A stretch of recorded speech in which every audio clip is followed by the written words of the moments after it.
sit. Alright, come on. Good morning, everyone, and welcome to another edition of Walk with Regis.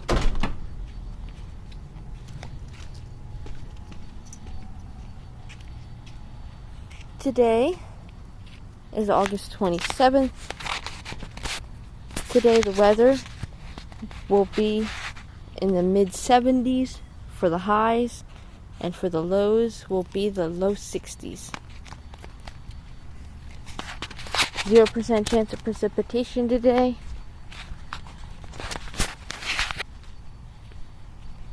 It has been a bit on the rainy side this week. Though, of course, if you look at them clouds, those clouds look like rain. Definitely look like rain. And maybe they're just passing through.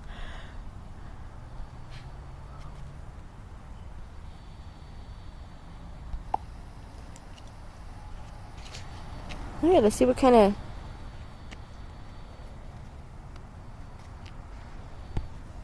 of news stories we got today.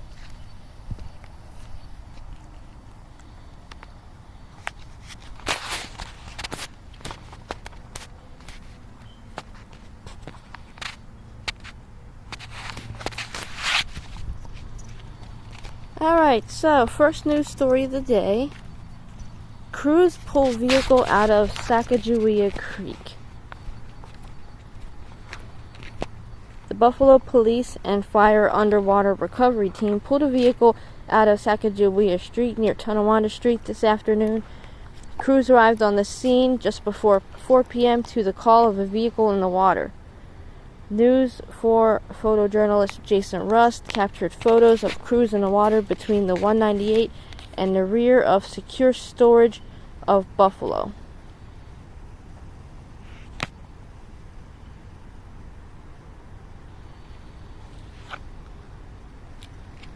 This is a developing story, and we're working to learn more information.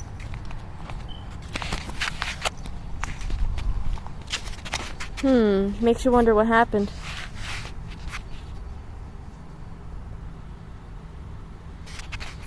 Was there anybody inside?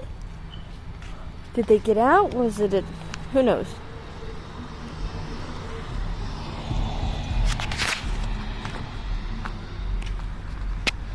Alright.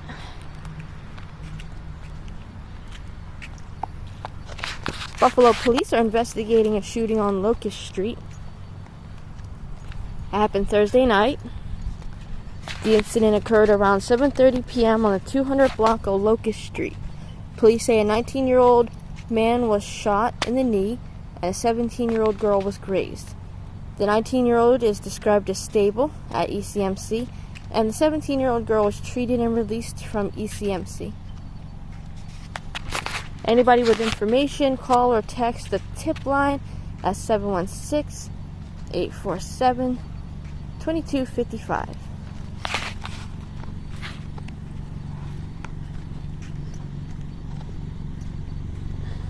ECSO is asking for the public's help in locating a missing 24-year-old. The sheriff's office said 24-year-old Caleb Holmes was last seen leaving his home on Grand Island on August 22nd around 8:30 a.m. He was reported taking an NFTA bus to his job in Buffalo. He was wearing a red number 17 Buffalo Bills jersey, blue jeans, and white sneakers. He's 5'10" and 230 pounds. Anybody with information should call 716-858-2903 and reference CL number 22-062128.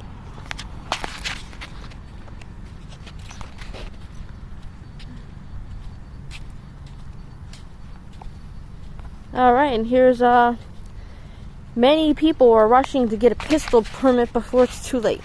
It's a mad dash for many to get to the Niagara County Courthouse for a pistol license before many things change for New York State. Mom and permit applicant Susan Kemp said she wants this permit for protection. I want to be able to protect myself and my family. New gun legislation has been passed as of July. The changes pertain to the requirements needed for a pistol license, and many are not happy about the changes to come. Permit applicant Dan Cook said state legislators have crossed a boundary with the new gun restrictions. It doesn't make sense. It should be criminals that have to jump through hoops to attain a weapon or a gun, Cook said. Hold on, he's taking a poop.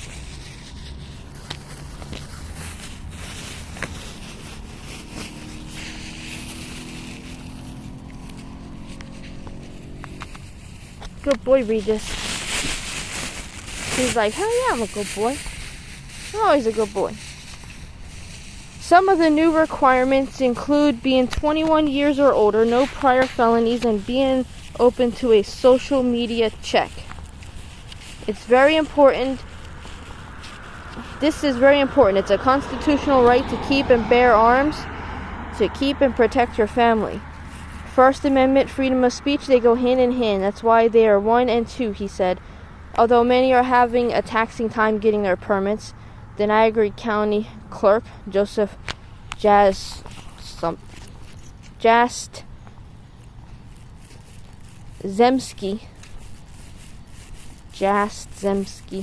said the courthouse is not having an easy time either. All that is an added stress to our office. I don't believe the state legislator thought out what this is going to mean. He mentioned Friday 120 people were lined up outside the courthouse between 5 and 9, yet many were turned away due to staffing, leaving 60 an opportunity to get through the licensing process. We got an unprecedented amount of numbers coming into the office trying to get their pistol permit. I wonder if this just means they've got something to hide on social media. I mean, I don't know about you, but I don't post anything. Well, I don't post anything at all, so I guess I can't talk. Jastrzemski said roughly 1,000 people apply for a permit each year, but in the last 10 days, 756 were processed. The new law takes effect September 1st.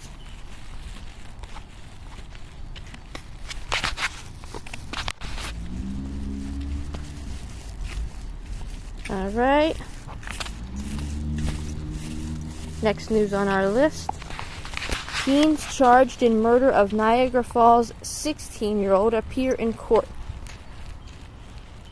2 teens charged in the shooting death of 16-year-old Emily Kuiper appeared in court Friday afternoon. According to Erie County District Attorney's Office, Kuiper was shot and killed last Friday on Elmer Avenue while in the passenger seat of a car. The Niagara Falls teen was taken ECMC where authorities said she later died. Kuiper was weeks away from starting her junior year at Niagara Falls High School. The suspects, 17-year-old and 14-year-old males, both charged with second-degree murder and first-degree attempted robbery, were in Erie County Family Court on Friday afternoon, 1 week after the shooting, for felony hearings.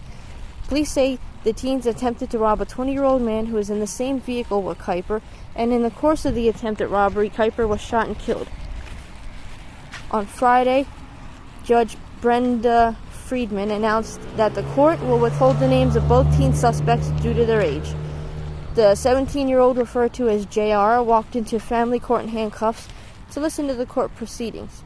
He sat next to his legal representative. He is expected to return to court as early as next month. His case could be moved to Superior Court. As JR left the courtroom, he smirked to his loved ones that were there. One woman said to him, "I love you."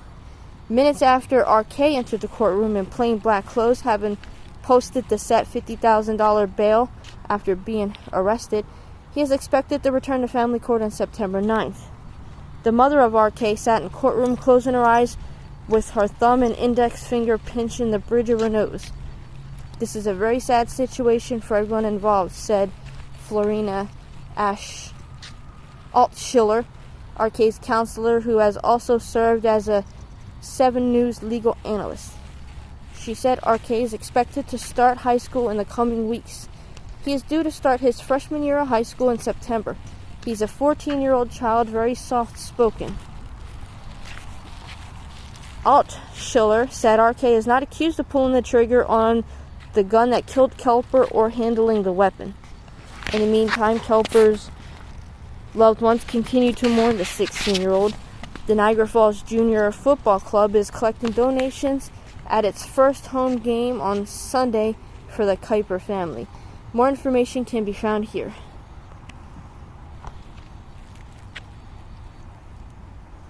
I could kind of see it. He's soft-spoken, so he went along with whatever his older friend had planned and didn't realize what it was going to entail. I mean, it could be possible. But the point is, you still hung out with the wrong crowd, and you went out with someone who went robbing and shooting people. And I know you just started high school, so you obviously started high school making the wrong decisions. I guess people do that, though. People make the wrong decisions and they learn from that. No judgments here, I'm just stating my theories.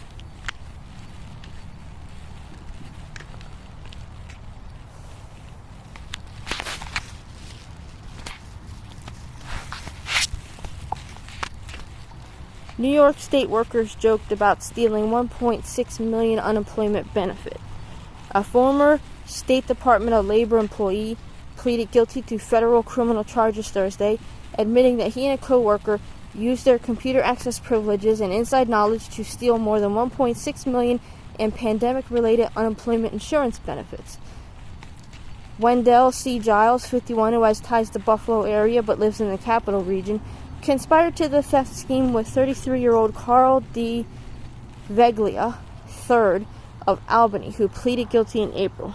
Both pleaded guilty to conspiracy to commit wire fraud and aggravated identity theft after admitting responsibility for $1.6 million in losses.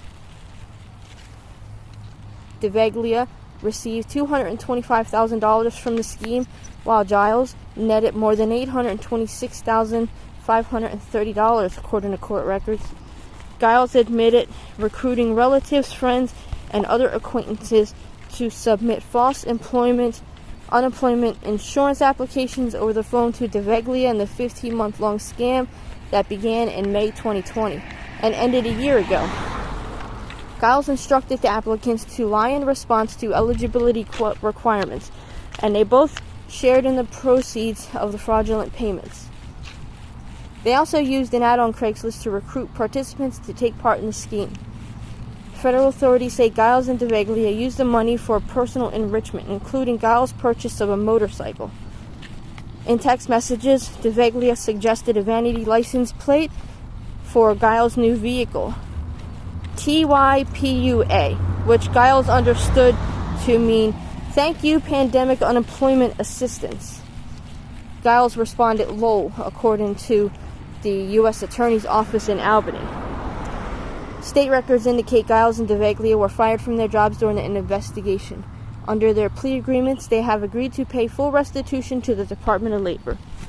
Giles has a personal relationship with Shauna M. McDaniel, 51, director of the Office of Equal Opportunity Development at the State Labor Department. McDaniel, who remains in her $106,000 a year job, is not accused of any wrongdoing.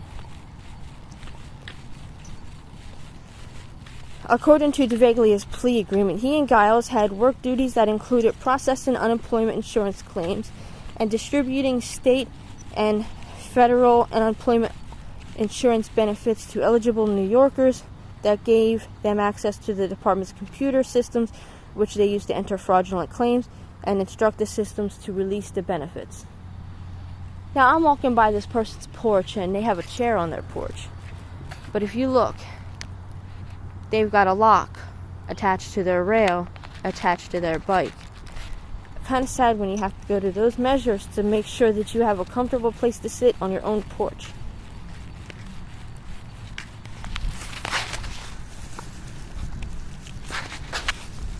Alright, anything else? Let's see. Here's another news story. A Hamburg man is facing rape and unlawful imprisonment charges, and several other charges. The Erie County District Attorney's Office announced that 62-year-old Scott A. Saracena was arraigned Friday in Hamburg Town Court on the following offenses: 1 count of rape in the first degree, Class B, violent felony. 1 count kidnapping in the second degree, Class B, violent felony. Hey, the sidewalk is on. 1 count unlawful imprisonment in the first degree, Class E felony. 1 count assault in the third degree, Class A misdemeanor. 1 count assault in the third degree, Class A misdemeanor. 1 count criminal mischief in the fourth degree, Class A misdemeanor. 1 count harassment in the second degree, violation. According to the District Attorney's Office on August 23rd, the victim was inside of Saracena's vehicle when he allegedly forcibly grabbed her purse, causing the strap to break, took her cell phone, and became verbally abusive. When she attempted to take her cell phone back, Saracena allegedly bit her finger. He is also accused of pulling the victim's head backward by her hair while he continued to make threatening statements. In addition, after allegedly driving the victim to her home in Chautauqua County, he then allegedly forced her back into his vehicle and drove her to his apartment on South Park Avenue in the town of Hamburg. He allegedly forced her into his residence while in possession of her purse and cell phone, which prevented her from calling for help, and allegedly forcibly raped her while threatening her throughout the whole incident. The District Attorney's Office said the victim was later permitted to leave the apartment with her belongings. The alleged crime was reported to the police, and the victim underwent a rape kit. Saracena is scheduled to return on August 30th for a felony hearing, and he was held without bail. If convicted of all charges, he faces a maximum sentence of 25 years in prison. According to the District Attorney's Office, Saracena also has pending charges for allegedly stalking and harassing a second female victim and violating an order of protection. Come on. A trial has been scheduled for December 6th in connection to those charges.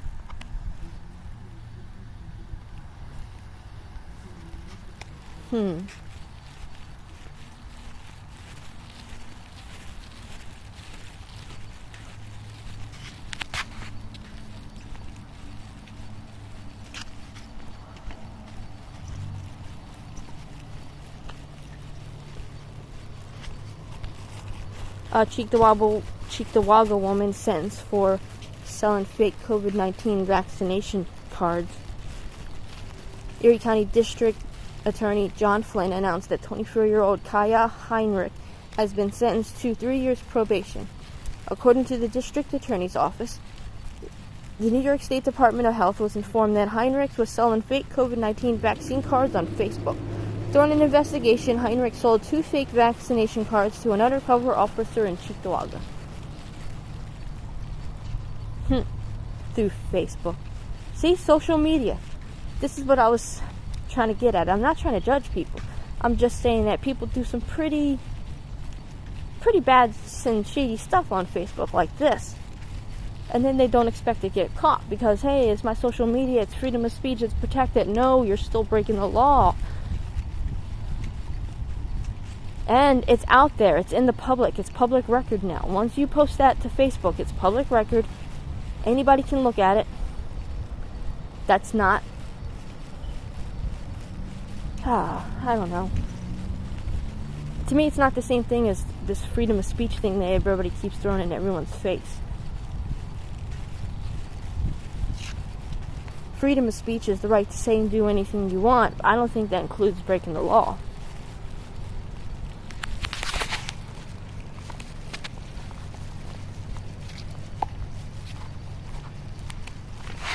Alright.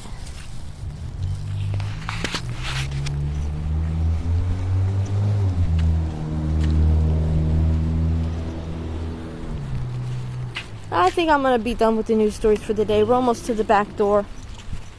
And this video is almost over.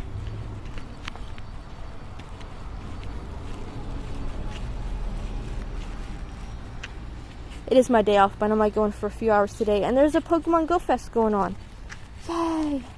I'm going to stick around the house long enough to hopefully get my charger today, because the charger on my bike got busted. I had to buy a replacement. I still haven't heard anything from Rent-A-Center. It's been over a week. I called.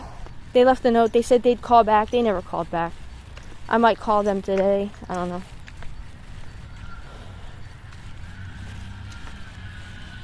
I need to know if they're giving me a replacement charger.